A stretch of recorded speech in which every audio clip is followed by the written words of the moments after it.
back now on a latest update in the Delhi blast case.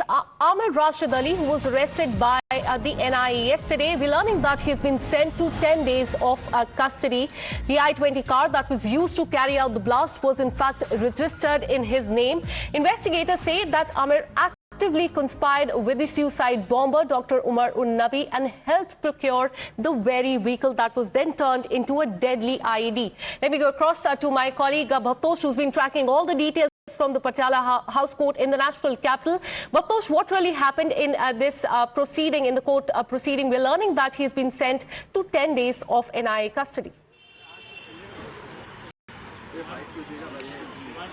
Kansha, the hearing started at around 11 and this just got over a few minutes back. The NIA produced him amidst very heavy security. Amir's custody was sought for 10 days.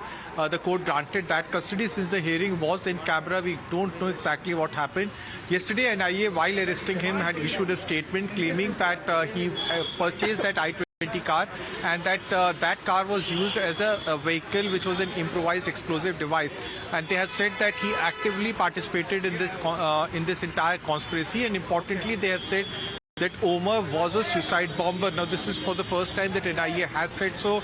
This in fact is the big statement that has been issued by NIA.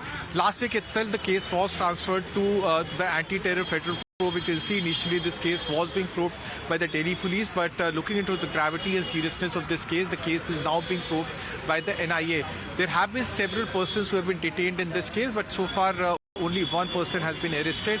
Omar was someone who wanted to carry out a spectacular strike in the capital to avenge the demolition of Babri Masjid. The others who have been arrested, they have been arrested in the Faridabad explosives case, which include 2-3 doctors, including Dr. Muzammil, who had gone to Noo to purchase explosives, which are around 2,953 kilos of explosives, from which ammonia nitrate and other substances were extracted. Absolutely. So he will be in fact questioned in the custody. But over the course of the day, we will tell you viewers about a bigger and a darker plan that was to attack 6 cities on December 6. Meanwhile, thank you so much.